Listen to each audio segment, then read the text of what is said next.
So this week's readings dealt mainly with two topics, one being eventification and the other being virtue signaling. The first two readings I'm going to discuss are going to be dealing with eventification and the rise of that, and those are entitled Competitive Charity, a Neoliberal Culture of Giving Back in Global Yoga, and the second one being the Eventification of Place, Urban Development, and Experience Consumption in Berlin and New York City. So the first article mainly dealt with the rise of eventification and the study of charity markets.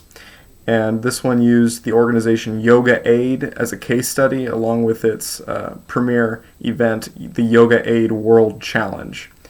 Now, that challenge was a 24-hour global yoga event where it was practiced across 25 countries following the course of the sun. And that competition was held twice a year until 2012 with the goal to raise $1 million to give back to the needy, via different yoga events across the world. Now, the author focused on a couple of things, but one thing that was brought up was the promoting, which was months before the event. Social networks continued to promote the event in several ways, such as like the joy of yoga and different mediums promoting yoga as something that could help others, help people give back. One of the biggest things that the author brought up was that Yoga Aid used yoga as a kind of altruistic method in the charity markets. It basically said that it restructured Buddhist and traditional views of yoga to a more modern view that called to giving back, and it branded yoga as altruistic in several facets, such as yoga for veterans, underprivileged families and communities, prisoners, and among other things. And it also branded yoga as a tool to help facilitate leadership and social change, such as the global Mala Yoga for Peace Day, which is another example of the eventification of yoga in this way. And essentially, the article was discussing that the neoliberal tools of competition and professional marketing ultimately led to the success of the Yoga Aid World Challenge, along with realizing its finely tuned different cluster of effects and basically recharacterizing yoga as a spiritual and activist movement. Now, the author's main point of the article was to kind of dispute the traditional model for the charity markets, which is mainly to play off of donor characteristics. And the author was mainly saying that we also need to be focused on grassroots fundraising and eventification, because this allows organizations to unite their activities, amplify their mobilization, especially when competition is involved. And the marketing for such an event can often appeal to emotions of morality, such as the yoga event did here, which relies on the emotions of the people that they're targeting, which is guilt and shame if they do not donate to these places or causes, or sympathy as well for these causes. And it also relied, as I previously said, on its cluster of effects, which is to engender feelings in the people it's promoting to of owing someone. It's to engender gratitude towards life in general, and to realize how privileged that the donors' situations are, and to use those emotions to facilitate a feeling of needing to give back somehow, and to really institutionalize emotions, senses of morality that lead to people donating. And the author said that groups that promote worldviews through this kind of social spiritual activism are very important for the future, creating new awarenesses, training multipliers, and solidifying structures, and that the new cultural economies of generosity developing in charity markets, using trends and events, may become agents of globalization with important institutional ramifications. And they said that he can advance the powers of institutions to where they can exert symbolic power, transfer money, influence ideas on justice, personal fulfillment, and intercultural moral obligation. That was pretty complicated phrasing there, but I basically agree. In this event, the author demonstrated how this movement played off of people's emotions and senses of morality and helped raise a ton of money, was really effective, and kind of charged the population donating to it to redefine their morality according to the event. And I think that's something that shouldn't be looked down on. I think that should be considered moving forward in similar facets that arise. The second article about this topic dealt mainly with examples of eventification in Berlin and then New York City, specifically the Bronx. In Berlin, that dealt mainly with the colony wedding as the case study, and for the Bronx, it dealt with the Bronx culture trolley. Now, along with discussing the specific case studies, one of the main takeaways, I think, of the article was its various advantages and disadvantages that it gave to eventification, as well as the political applications. So the advantages listed were that it benefits education, civic participation, and diversification of the local economy, which is obviously good, and that it can strengthen the capacities of community self-organization, represent local interests, help cultural resources through greater recognition and appreciation of marginalized communities. Again, all really good things. But the disadvantages were also pretty telling. Apparently, the rise of eventification led to rising rents and costs of living, which can displace local residences, businesses, and artists as well.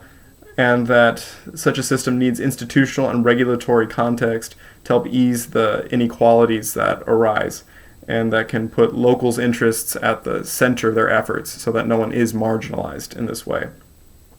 But the author also pointed out that local artists and developers that are kind of engaging this eventification in these areas are currently ignoring the local population as a whole and eliminating the possible benefits that I previously listed. And now usually this is because they're trying to make as much money as possible, so this rise of eventification is usually made much more accessible to the affluent middle class, and because those people will be the ones financing the artists and developers, the lower classes are often more marginalized because of this, and this can lead to the loss of trust, group formation, and the reallocation of resources away from the more inclusive and equal tasks such as public health, education, housing, as well as creating conflicts of a whole set of mutually reinforcing racial, class, big business, small business, and even city-suburban divisions. So a lot of words there, but essentially, depending on how this eventification is handled, it can apparently be a really good thing in communities when it keeps in mind the main interests of the local populations, even the underprivileged ones. Or when it's mainly with financial goals in mind, it can lead to the upper middle class benefiting from it at the expense of everyone else, kind of like the readings we had from last week. And then he went into various political uses of eventification. He said that it can be used as a tool by city governments to create attractions and place images and identifications for the community, that it can help develop a public consensus and common goals as they, strive to achieve the same kind of event experience that the community is wishing for. But it can also hide regulatory weaknesses of local governments and can essentially become a sort of propaganda for them if they're promoting these to show off their good intentions towards the community, but don't really have policies in place that support them. And it can also apparently restage urban politics aimed at connecting heterogeneous interests and local stakeholders towards a common goal, while also demonstrating a political capacity to act. So essentially, depending on how these are used politically, they can either help unify communities as a whole and give them a common direction or purpose, or they can kind of cloud over the lack of power and structure that the city government actually has to help its people. So again, more advantages, disadvantages there. The author eventually states that ultimately, eventification not only embraces an accelerating logic of ever more experienced schemes and thus raises questions about its sustainability, but also features a process in which urban space itself is transformed into stage experiences of event consumption. So essentially stating that just how these communities are being redefined through this eventification, but how this isn't exactly a stable process, and that lots of questions are being raised and lots of different restructuring these communities to accommodate this are taking place. And essentially, the artists and developers, the actors, as it were, on this stage of urban development need to consider the interests of their entire local populations while acting, or the benefits are not going to be visible to everyone, or it could actually be detrimental to the public at large. The second topic was virtue signaling, and the first article, The Awful Rise of Virtue Signaling, was basically used to define the issue. It talked about virtue signaling was basically the practice of expressing your opinions or certain statements intended to demonstrate your personal good character or moral superiority of others on certain positions or for particular issues, maybe political or something, and that kind of establish your superiority to someone else. The author pointed out how it often criticizes certain things to show how good of a person that you are, and that they're used on, again, a wide variety of issues, especially when there's a lack of actual ideas or policy that the person using that virtue signaling has, and they just use that signaling in order to look good without having to actually do anything or come up with a solution. And that this idea of virtue signaling always relies on positional good in relationship to others. Without someone to blame or to call out for their actions, you can't really look good using virtue signaling. And that people who engage in this just tend to leave out various facets of facts or actual genuine concern for the things that they're raising these signals on. And the last article discussed using this virtue signaling on social media, and they specifically used the term conspicuous virtue signaling. It was an extremely long article and talked about a lot of different things, but just a brief overview of it was it talked, again, using conspicuous virtue signaling, which was when they defined as an individual mentions a charity on their Facebook profile. They broke it up into two different types of CVS. First was self-oriented, and that was defined as to gain intrinsic benefits. So like when someone is very passionate about a particular cause, or when they just really want to support something and donate to it for their own personal reasons. And then there was also other-oriented CVS, which is mainly to impress others and retain or gain social standing. Now, they also identified two different prerequisites almost to these types of virtue signaling. One was the person's need for uniqueness, and the other one was their attention to different social comparisons. And they said need for uniqueness was NFU, and then they have ATSCI for attention to social comparison information. So NFU typically reflected one's self-image and their desire to enhance that social image, as well as just express themselves in a social media platform. Whereas ATSCI was mainly talking about getting bandwagon approval and just trying to fit in with the crowd. And in the two studies that they use as case studies, one with adults and one for college students, they determined that NFU tended to predict both forms of CVS, and that ATSCI influences both types of CVS for adults and other-oriented CVS for students. NFU basically predicted both types of CVS because it allows for self-expression and definement of one's image. For self-oriented, especially when you're trying to be passionate about an issue, you can express that passion online through social media. And then for other-oriented CVS, NFU will often drive people to enter into these holier-than-thou competitions and impress others while still standing apart from them.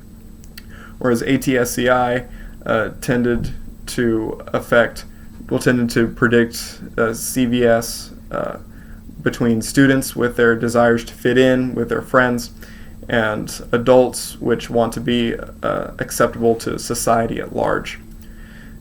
They also talked about self-esteem in CVS. They said self-esteem was enhanced by self-oriented CVS, which makes sense because you're going to be passionate about an issue.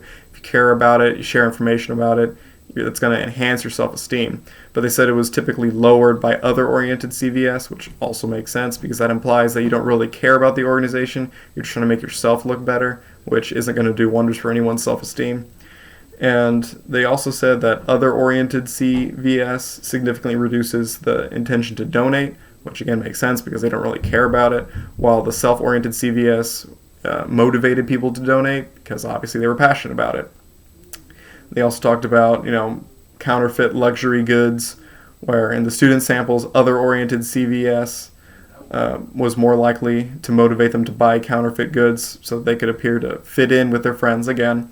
And the adult sample, self-oriented CVS, motivated them to buy more counterfeit luxury goods just so that they could express themselves better through those goods. Ultimately, just talking in the article as a whole about the different motivations behind CVS and how it can be used on Facebook. And ultimately, it portrayed self-oriented CVS as more beneficial and better as a whole to other-oriented, which I fully agree with. I don't think it's right to be posting charities on your Facebook profile that you actually don't support.